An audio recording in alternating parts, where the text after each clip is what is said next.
प्रभु यीशु मसीह के अद्भुत और सामर्थ्य नाम में आपका स्वागत है। प्रेरितों के काम की पुस्तक का हम अध्ययन कर रहे हैं और आज 11वें अध्याय के अंदर हम रहेंगे और प्रभु की बातों को सीखेंगे। लेकिन पहले आइए हम प्रार्थना करें। परमेश्वर पिता, हम आपका धन्यवाद देते हैं, आपके जीवित वचन के लिए हम धन्यवाद देते हैं। पवित्र आत्मा, हम आपका धन्यवाद देते हैं। प्रभु यीशु, हम आपका धन्यवाद देते हैं। आपके वचन में होकर हमसे बात करिए और हमारे जीवन को आप रूपांतरित करिए। वचन बोलने के लिए और वचन स्वीकार करने का अनुग्रह आप हमको प्रदान करें। प्रभु यीशु मसीह के नाम से मांगते हैं, आमीन आमीन। 11वें अध्याय में प्रवेश करने से पहले 10वें अध्याय का सारांश मैं आपको एक बार दे दूं तो आपको उसका फ्लो और लिंक बना रहेगा। 10वें अध्याय के अंदर हमने देखा कि इतालियानी सूबेदार कॉर्नेलियुस को परमेश्वर अपने दूत के द्वारा एक दर्शन देता है। वो कैसरिया में रहता है, अपने लोगों को भेजकर याफा से पतरस को बुलवाता है। पतरस आता है और 6 लोगों को लेकर आता है और जब उनको प्रभु यीशु मसीह का संदेश या सुसमाचार सुना रहा था तभी पवित्र आत्मा इस झुंड के ऊपर उतर जाता है। और उसके पश्चात अंत में आते आते हम देखते हैं कि वो जल का बपतिस्मा भी स्वीकार करते हैं और उसके बाद कलीसिया के अंदर वे लोग शामिल हो जाते हैं। अब 11वें अध्याय को हम प्रारंभ करेंगे। फिर प्रेरितों और भाइयों ने जो यहूदा में थे सुना कि अन्य जातियों ने भी परमेश्वर का वचन मान लिया है। खबर बहुत जल्दी फैल गई, आज भी फैलती है, उस दिन भी खबर बहुत जल्दी फैलती है। और क्या खबर थी कि यहूदियों ने ही नहीं अन्य जातियों ने भी यीशु मसीह को स्वीकार करना शुरू कर दिया है और उनके ऊपर भी पवित्र आत्मा का दान आ गया है। लेकिन इसके साथ साथ एक और खबर क्या फैल रही थी, ये थी कि पतरस अन्य जातियों के वहाँ जा रहा है, उनके साथ बैठ रहा है, खाना खा रहा है और उनके साथ संगति कर रहा है। आपको याद होगा पिछले अध्यायों के अंदर हमने देखा कि फिलिप्पुस के द्वारा सुसमाचार यरूशलेम से निकलकर सामरिया में आया था और वहाँ पर यरूशलेम से प्रेरितों को एक दल आकर उसके कार्य को अनुमोदित करता है। और अब वहाँ से निकलकर आगे हमने अभी देखा कि कैसरिया तक सुसमाचार पहुँच गया है और यहाँ भी लोगों ने पवित्र आत्मा का दान पाया है। यरूशलेम के मूल विश्वासियों को खुश होने की जगह हम देखते हैं उनके अंदर एक सवाल उठने लग गया, हमारे अलावा या हमारे सिवाय कैसे लोगों को मिल गया? खतना न पाए हुए लोगों के ऊपर भी पवित्र आत्मा कैसे उतर गया? ये सारे सवाल उनके अंदर थे। तो आगे लिखा है दूसरी आयत में, अतः जब पतरस यरूशलेम आया, कुछ समय वो कैसरिया के अंदर रहा जैसे हमने 10वें अध्याय के अंत में देखा, और फिर उसके पश्चात वो यरूशलेम गया। और वहाँ यरूशलेम पहुँचने के बाद वहाँ लिखा है तो खतना किए हुए लोग उससे वाद विवाद करने लगे। और क्या था वाद विवाद? आगे हमको मिलेगा। तूने खतना रहित लोगों के यहाँ जाकर उनके साथ खाया। बात ये नहीं थी कि कुछ लोग और ने सुसमाचार सुन लिया था या कुछ लोगों को और उद्धार मिल गया था या कुछ लोगों को और पवित्र आत्मा का दान मिल गया था। बात ये थी वाद विवाद की कि पतरस भाई, आप गए और आपने खतना रहित लोगों के वहाँ जाकर खाना खाया और पानी पिया। कई बार हम जिद पर अटक जाते हैं। परमेश्वर का कार्य मेरे और आपकी जिद के कारण रुकेगा नहीं। परमेश्वर अपनी पद्धति को, अपने इरादों को पूरा करेगा और अगर आप उसके साथ सहमत हैं तो आपको वो इस्तेमाल करेगा। और अगर आप अपने जिद पर अड़े हुए हैं, अपनी रूढ़िवादिता पर अड़े हुए हैं, तो आपको वो छोड़कर अन्यों को अपनी सेवकाई के लिए खड़ा रहेगा। यहाँ होना तो ये चाहिए था, उनको खुश होना चाहिए था कि कुछ लोगों को और सुसमाचार पहुँच गया, लेकिन उनका मुद्दा क्या है? तू वहाँ जाकर अन्य जाति लोगों के साथ जो खतना रहित हैं, तूने उनके साथ भोजन खाया। अब 4 आयत से लगाकर नीचे आप देखेंगे कि पतरस सबूत पेश कर रहा है कि क्या हुआ और कैसे हुआ, ताकि वो प्रमाणित कर सके यरूशलेम के यहूदी विश्वासियों को कि इसकी योजना के या पतरस की योजना के आधार पर नहीं, लेकिन ईश्वरीय योजना के आधार पर सब कुछ हुआ है। तो अब वो 10 अध्याय में जो कुछ हुआ उसका विवरण आपको और मेरे को 4 आयत से आगे प्रदान करता है। अब 4 आयत में इस प्रकार लिखा है, तब पतरस ने उन्हें आरंभ से क्रमानुसार कह सुनाया, मैं याफा नगर में प्रार्थना कर रहा था। 10वें अध्याय में हमने देखा कि इस पूरी घटना का शुरुआत कॉर्नेलियुस के घर से होता है। कॉर्नेलियुस को कैसे स्वर्गदूत आता है, उसको दर्शन देता है और कहता है कि तू पतरस को बुलवा ला। लेकिन यहाँ पर जब पतरस अपने बारे में कहता है तो वो इस वृतांत को अपने से शुरू करता है, और वो शुरू करते हुए कहता है, मैं याफा नगर में प्रार्थना कर रहा था और बेसुध होकर एक दर्शन देखा कि एक पात्र बड़ी चादर के समान चारों कोने से लटका हुआ आकाश से उतरकर मेरे पास आया। 6 आयत, जब मैंने उस पर ध्यान किया तो उसमें पृथ्वी के चौपाए और वन पशु और रेंगने वाले जंतु और आकाश के पक्षी देखे। यहाँ पर पतरस इस बात पर जोर दे रहा है कि वो याफा में था, प्रार्थना में था, बेसुध हो गया और एक चादर उतरी और वहाँ लिखा है मैंने ध्यान से देखा, और उसमें एक शब्द और जोड़ता है जो पहले 10वें अध्याय में हमको नहीं मिला, वन पशु और रेंगने वाले जंतु और आकाश के पक्षी देखे। लेकिन वो बात फिर दोहराता है जो उससे कही गई थी, हे पतरस उठ, मार और खा। मैंने कहा नहीं प्रभु नहीं, क्योंकि कोई अपवित्र या अशुद्ध वस्तु मेरे मुंह से कभी नहीं गई है।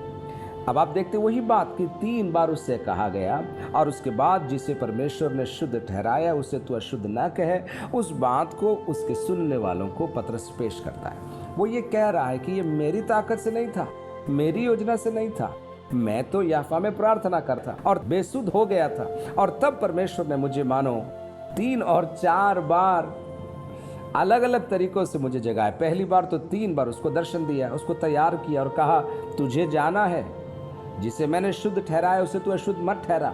और 3 बार ये दर्शन देने के बाद उससे ये कहा अब तुझसे मिलने लोग आए हैं, उनको मना मत करना, तू उनके साथ जाना। तो 2 बात तो ये हो गई।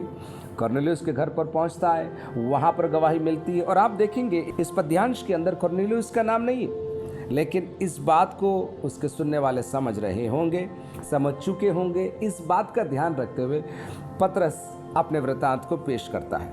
और फिर हम देखते हैं 12 आयत में, तब आत्मा ने मुझसे उनके साथ निसंकोच हो लेने को कहा। पहले वो कह रहा है प्रभु ने मुझे 3 बार दर्शन दिया, कहा कि जिसे मैंने शुद्ध ठहराया उससे तू अशुद्ध मत कह, लेकिन अब वापस कह रहा है 12 आयत में आत्मा ने मुझे कहा।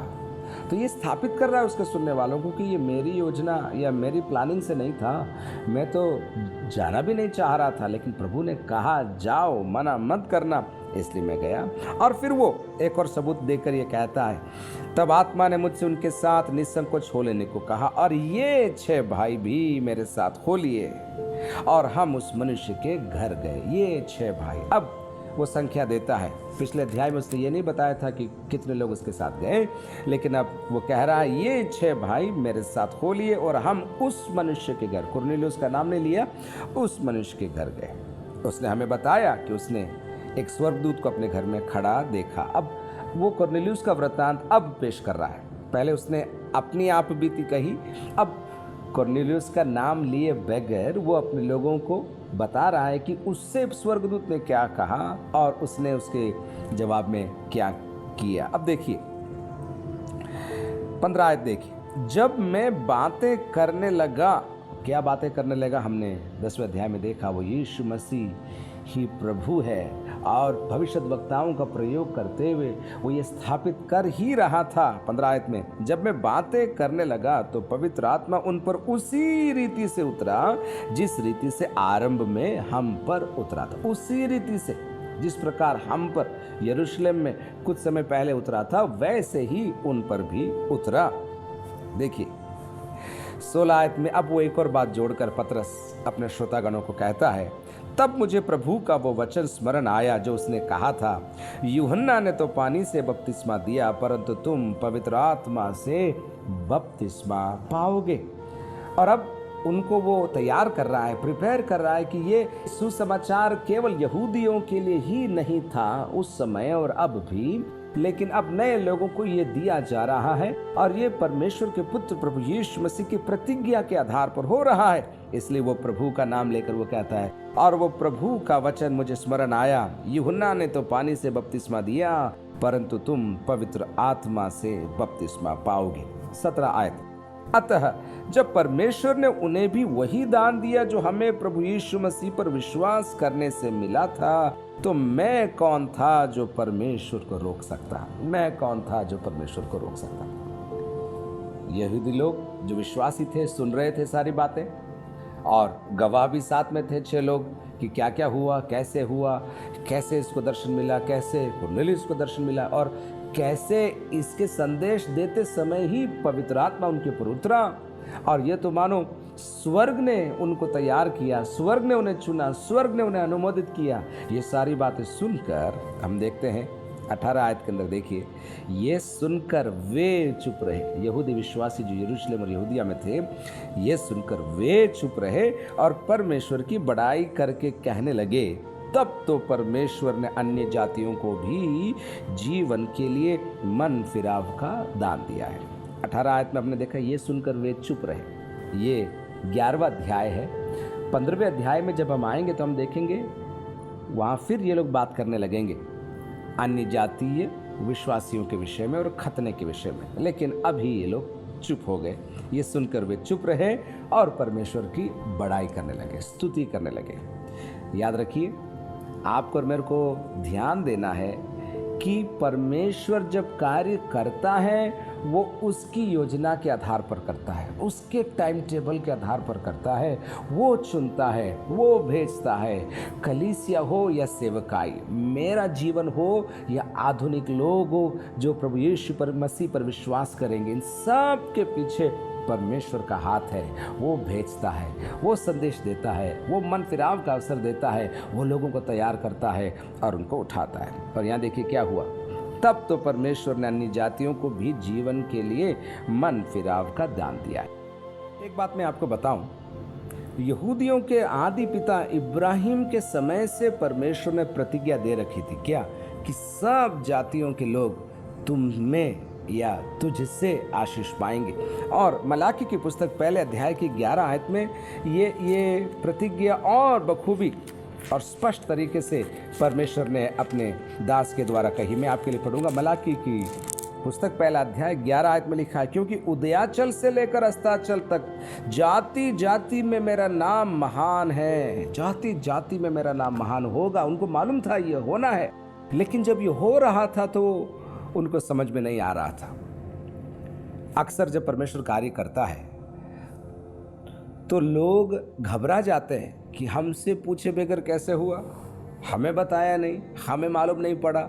और रूढ़िवादिता के कारण, जैसे मैंने पहले बोला, या अपनी पुरानी विचारधाराओं के कारण या उन मानसिक रुकावटों के कारण वे परमेश्वर के नए कार्य के साथ मिल नहीं पाते और वे पीछे रह जाते हैं। उनको याद होना था कि परमेश्वर ने वायदा दिया है यहूदिया में ही नहीं लेकिन पृथ्वी के छोर तक सुसमाचार जाएगा। यहूदियों में ही नहीं लेकिन अन्य जातियों में भी सुसमाचार जाएगा। लेकिन अब जब पतरस के हाथ से ये हो रहा है, उनके अंदर थोड़ा विचलन है, थोड़ी घबराहट है, क्यों हो रहा है, कैसे हो रहा है। फिर भी उन्होंने बढ़ाई की और परमेश्वर की स्तुति करते हुए वे कहने लगे, तब तो परमेश्वर ने अन्य जातियों को भी जीवन के लिए मन फिराव का दान दिया है। ये हो गया पहला भाग, 1 से लगाकर 18 आयत तक। 11वें अध्याय में हम हैं, मैं आपको याद दिला रहा हूँ।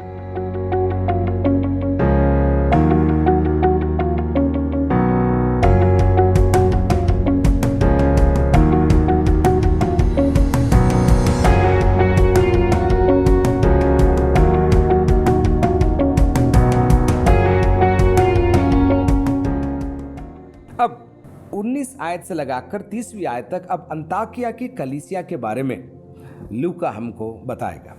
और अब इतिहास एक नया मोड़ ले रहा है। आपको याद होगा प्रेरितों के काम पहले अध्याय की 8 आयत में क्या था, यरूशलेम में, यहूदिया में, समरिया में और फिर पृथ्वी की छोर तक। यहूदिया और समरिया तो कवर हो गया, हमने देखा पिछले अध्यायों में।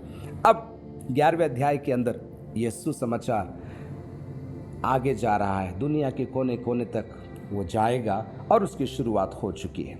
अब आप देखिए, जो लोग उस क्लेश के मारे जो स्तिफनुस के कारण पड़ा था तितर बितर हो गए थे, वे फिरते फिरते फिनीके और साइप्रस और अंताकिया में पहुंचे, परंतु यहूदियों को छोड़ किसी और को वचन न सुनाते थे। हमने देखा 7वें अध्याय में स्तिफनुस के कारण सताव हुआ और उसके कारण लोग बिखरने लगे।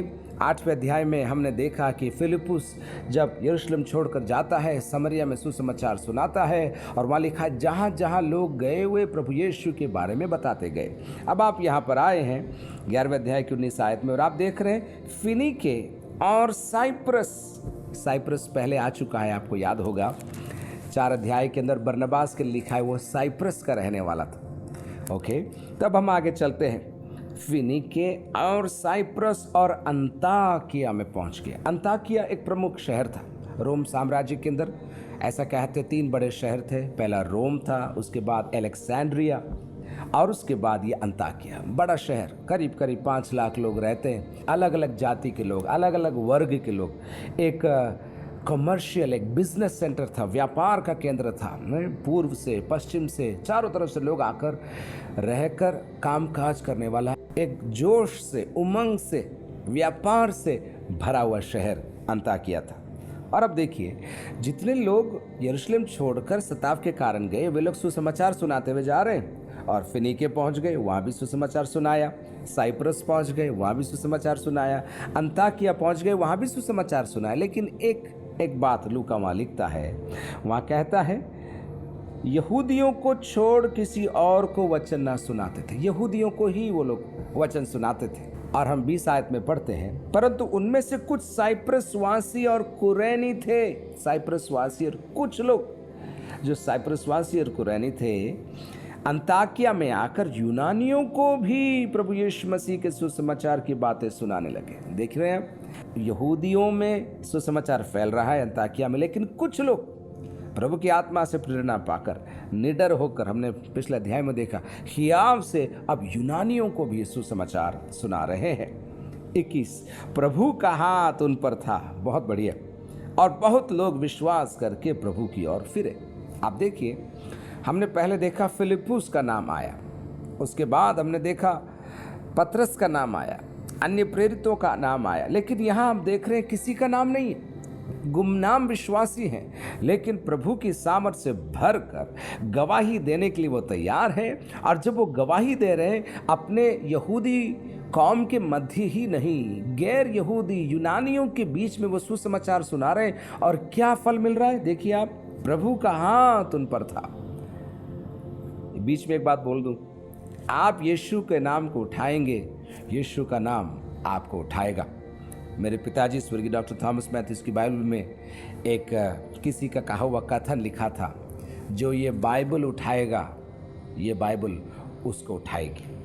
उसी प्रकार हुआ, परमेश्वर का हाथ इन लोगों के ऊपर था जो यूनानियों को सुसमाचार सुना रहे थे। और देखिए 21 में क्या लिखा, और बहुत लोग विश्वास करके प्रभु की ओर फिरे। 22 आयत में देखिए, जब उनकी चर्चा यरूशलेम की कलीसिया के सुनने में आई तो उन्होंने बरनबास को अंताकिया भेजा।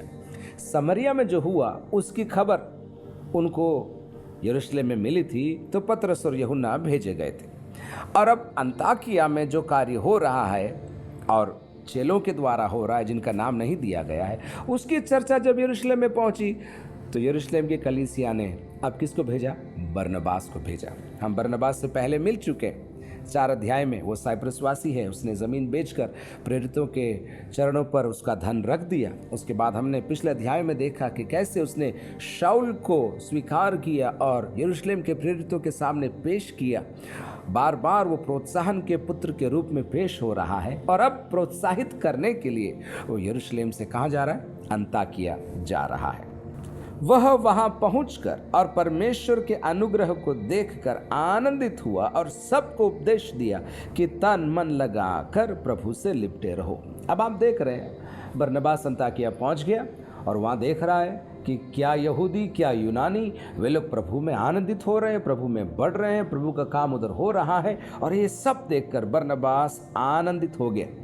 दूसरों के काम को देखकर, दूसरों की सेवा को देखकर, दूसरों की सेवकाई को देखकर जलन नहीं, बरनबास सिखा रहा है हमको आनंदित होना चाहिए। जो हम नहीं कर सके वो दूसरे कर रहे हैं, जहां हम नहीं पहुंच सके वहां परमेश्वर ने लोगों को पहुंचा दिया। ये आनंद का विषय है, ये सुसमाचार है, सुनने वालों के लिए भी और सुनाने वालों के लिए भी ये सुसमाचार है। देखिए आगे क्या लिखा है, और उनको उपदेश दिया कि तन मन लगाकर प्रभु से लिपटे रहो।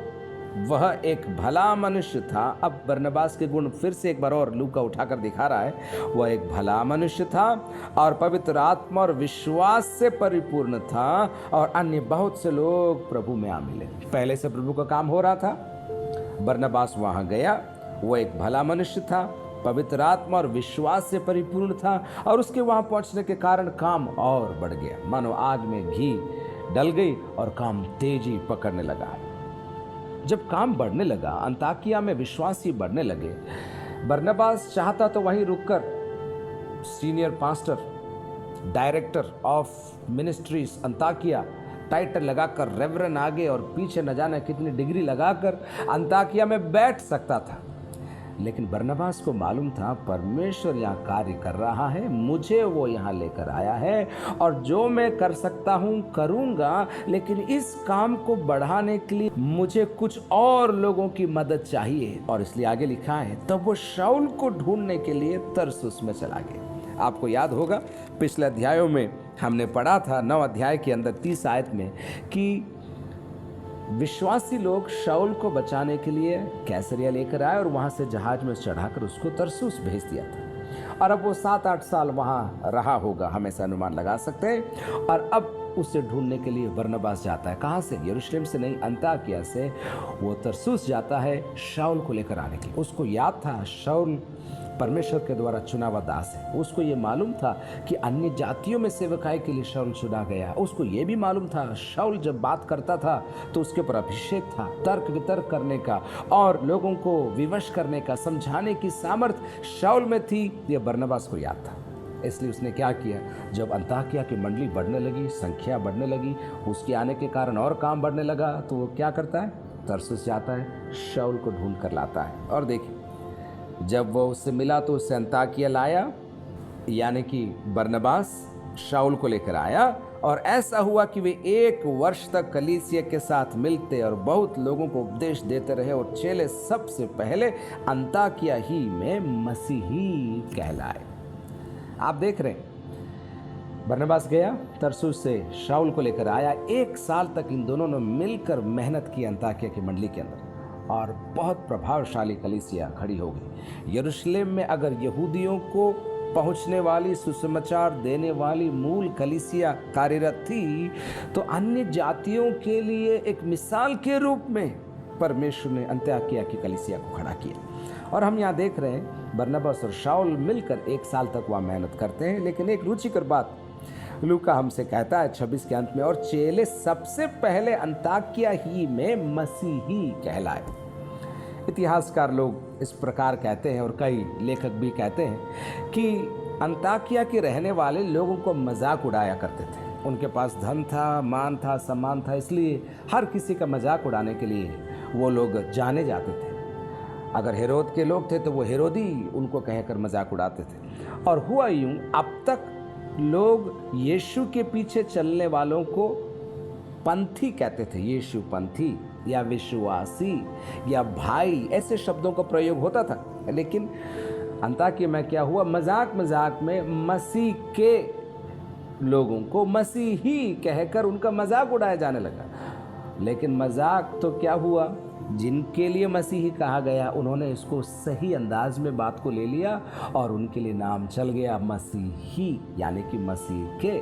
मजाक किया गया लेकिन फायदा मसीहियों को ही हुआ। आगे हम देखते हैं, उन्हीं दिनों में कई भविष्यद्वक्ता यरूशलेम से अंताकिया आए। अब लोग आ रहे हैं और जा रहे हैं, सेवकाई चल रही है, और यरूशलेम से भविष्यद्वक्ता आए। उनमें से अगबुस नामक एक ने खड़े होकर आत्मा की प्रेरणा से ये बताया कि सारे जगत में बड़ा अकाल होगा।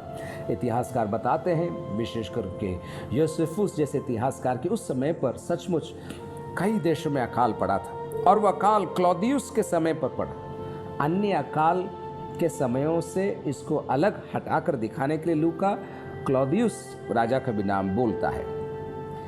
29 आयत देखिए, तब चेलों ने निर्णय किया कि हर एक अपनी अपनी पूंजी के अनुसार यहूदा में रहने वाले भाइयों के लिए, वापस भाइयों का शब्द, सहायता के लिए कुछ भेजे। 30 आयत, उन्होंने ऐसा ही किया और बरनबास और शाऊल के हाथ प्राचीनों के पास कुछ भेज दिया। देख रहे हैं आप लोग, भविष्यद्वक्ता आया और उसने यहाँ पर भविष्यवाणी करी कि कई देशों में अकाल पड़ेगा। और ये खबर सुनकर अंताकिया के विश्वासियों ने केवल प्रार्थना नहीं किया, उन्होंने एक निर्णय किया कि हम मिलकर हाथ बढ़ाएंगे, हाथ बटाएंगे और धन इकट्ठा करेंगे, और जैसे जिसकी ताकत है उसके आधार पर धन बटाकर हम देंगे और वे धनराशि यरूशलेम में पहुंचाएंगे। अगर सुसमाचार यरूशलेम से होकर अंताकिया तक आया था तो अब ये अपने धन्यवाद बलि को मानो यरूशलेम तक पहुंचाने के लिए तैयार थे। आवश्यकता में पड़े लोगों की मदद करने के लिए आपको कोई अपील की जरूरत नहीं, कोई चिट्ठी की जरूरत नहीं, कोई एसएमएस की जरूरत नहीं। परमेश्वर के लोगों को ये जानना जरूरी है कि जो संसाधन हमें दिया गया है, छोटा हो या बड़ा, कम हो या ज़्यादा, जो कुछ हमें दिया गया है हमें उसको बांटना है। आपने प्रथम कलीसिया के लोगों को यरूशलेम में देखा, जैसे जिसकी ज़रूरत होती थी वे दे दिया करते थे। उसके बाद चौथे अध्याय में भी लिखा है वो लोग बांट दिया करते थे। बरनबास को आपने देखा, ज़मीन बेचकर वो लाया और दे रहा है। दबाव नहीं था, कोई नियम और कानून नहीं था कि सारा पैसा लाना है, लेकिन अपनी स्वेच्छा से वो लोग लेकर आते थे। और यहाँ भी आप देख रहे हैं, यहाँ पर अंताकिया के विश्वासियों ने खुशी से, आनंद से उठाकर दान लिया और अब वो यरूशलेम में वो दान भेज रहे हैं। और ऐसे ही देने के बारे में पौलुस बाद में कहेगा 2 कोरिन्थी 9:7 के अंदर, हर्ष से देने वाले से परमेश्वर प्रसन्न होता है, दबाव से नहीं। तूने कितना दिया, उसने कितना दिया, पिछली रसीद कितने की कटी है, ये देखकर देने के लिए नहीं। प्रभु ने आपको और मेरे को हर्ष से देने के लिए बुलाया है। और हम कितना देते हैं वो नहीं, कि हम देते हैं कि नहीं देते हैं वो बड़ी बात है। 30 आयत में पढ़ूंगा, और उन्होंने ऐसा ही किया और बरनबास और शाऊल के हाथ प्राचीनों के पास कुछ भेज दिए। हम देखते हैं भेंट इकट्ठा किया गया, शाऊल और बरनबास को दिया गया और उन्हें यरूशलेम भेजा गया कि ये भेंट ले जाएं और वहां पर विश्वासियों को और प्राचीनों को सौंपे ताकि लोगों को बांट दिया जाए। कितनी खूबसूरत बात। सुसमाचार आया और उसके प्रति उत्तर में इन्होंने अपना दिल खोला और दिल खोलकर जिन्होंने उन्हें सुसमाचार सुनाया था उनकी मदद करने के लिए हाथ बटाया। तो 11वें अध्याय में हमने देखा पतरस परमेश्वर के कार्य के बारे में यरूशलेम के यहूदी विश्वासियों को बता रहा और ये स्थापित करने का प्रयास कर रहा है कि पतरस की योजना के आधार पर नहीं, लेकिन परमेश्वर की पूर्व योजना के आधार पर यह सारा कार्यक्रम हुआ था।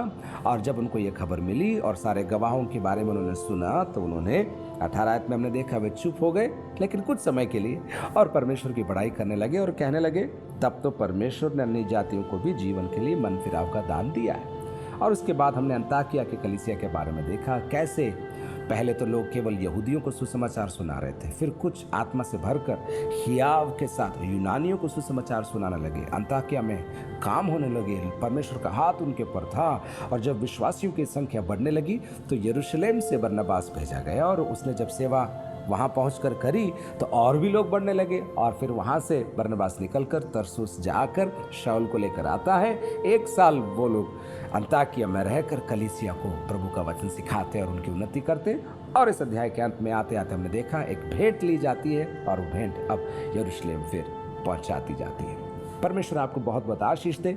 और मेरी ये प्रार्थना है कि आप आपके मन को खुला रखेंगे दूसरों को सुसमाचार बताने के बारे में। आपके जैसे जो नहीं दिखते, आपके जैसे जो नहीं बोलते, उनको सुसमाचार पहुंचाने के लिए भी आप खुला दिल रखेंगे, प्रार्थना करेंगे, हाथ बटाएंगे और अपने आप को परमेश्वर के कार्य के लिए निरंतर उपलब्ध करवाते रहेंगे। प्रभु आपको बहुत बहुत आशीष दे।